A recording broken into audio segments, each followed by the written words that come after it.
नमस्कार मित्रांनो, मराठी ब्लॉगमध्ये आपलं स्वागत आहे। मुंबईला जो मोर्चा जाणार आहे त्या मोर्चामध्ये दोन्हीही नेते समोरासमोर उभे ठाकणार आहेत, जसं की छगन भुजबळ आणि मनोज जरांगे पाटील। तर मित्रांनो, दोन्ही समाजाचे वेगवेगळ्या दिशेने मोर्चे जाणार आहेत आणि मोर्चासाठी दोन्हीही समाजाने एकाच मंचाची मागणी केलेली आहे, जसं की शिवाजी पार्क असो किंवा आझाद मैदान। या दोन्हीपैकी आता हे मैदान कोणाला मिळतंय याच्यावर चर्चा सुरू आहे आणि दोन्हीही आपापली सरकारविषयी आपापली कुरघोडी करत आहेत। मित्रांनो, मनोज जरांगे पाटील हे अख्ख्या महाराष्ट्रातून खूप मोठ्या संख्येने लोक घेऊन मुंबईच्या दिशेने कूच करतायत, पण सोबतही ओबीसी नेते जे अनेक पक्षाचे असूनही ते सर्व एकत्र येऊन मराठ्याच्या आरक्षणाला विरोध करतायत की ओबीसी मध्ये मराठा आरक्षण यायला नाही पाहिजे। तर मित्रांनो, या सर्व ज्या गोष्टी घडत आहेत याच्यावर आपण बारकाईने लक्ष ठेवत आहोत, पण महाराष्ट्र सरकार याच्याविषयी काय गंभीरपणाने विचार करते याच्यावर पण विचार करणे गरजेचं आहे, कारण की महाराष्ट्र सरकार याच्यावर काहीच बोलत नाही। मंत्री छगन भुजबळ असो, जे ओबीसीतले काही इतर नेते असो, हेही मराठ्याला विरोध करताय, मराठा आरक्षणाला विरोध करताय। तर आता हे आरक्षण मिळणार कसं याच्यावर खरं म्हणलं तर चर्चा होणं गरजेचं आहे आणि याच्यावर काय होतंय हे आपण बघणारच आहोत। तर आता हे आरक्षण कोर्टामार्फत मिळतंय की कोणी संघटनेमार्फत मिळतंय की पक्ष देतोय की सरकार देतंय, याच्यावर आता विचार करणं गरजेचं आहे। मित्रांनो, आपण याला हे सर्व बघणार आहोत।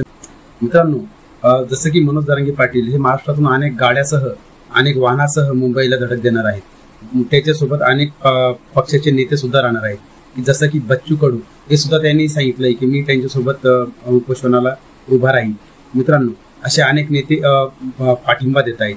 तर मित्रांनो, तर जे ओबीसी नेते आहेत, तर ओबीसी नेते याच्यामध्ये त्यांचं खूप मोठं संभ्रम आहे की त्यांच्या सभेला जास्त लोक जमतील, पण असं वाटत नाही, कारण की ओबीसी जे नेते आहेत ते फक्त पक्षाच्या दृष्टीने विचार करतायत, फक्त पक्षासाठी काम करतायत असं वाटतंय लोकांना। तर मित्रांनो, याच्याबद्दल आपण सर्वांना माहीतच आहे की छगन भुजबळ एक कशा प्रकारे काम करतायत।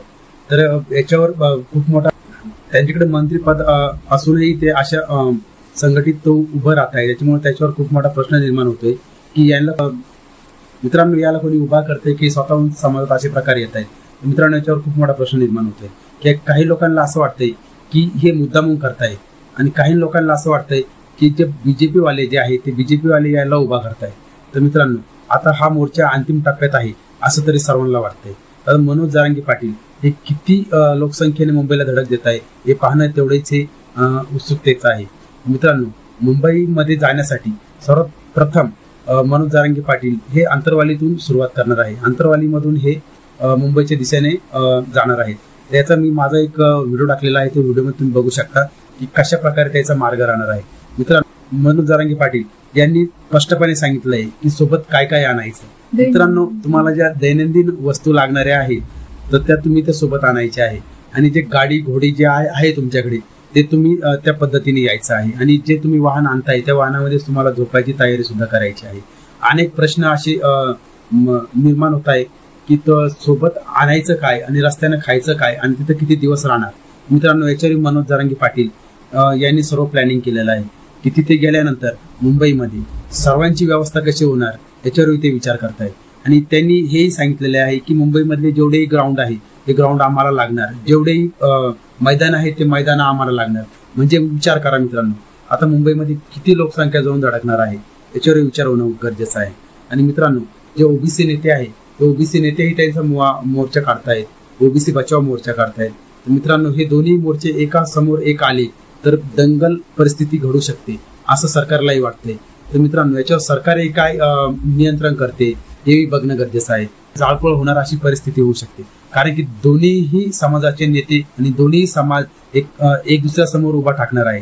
तर मित्रांनो, हे बघणं तेवढंच उत्सुकताचं वाटतंय की पुढे काय होणार, आरक्षण मिळणार की समाजात दंगली होणार की आणखीन काय होणार।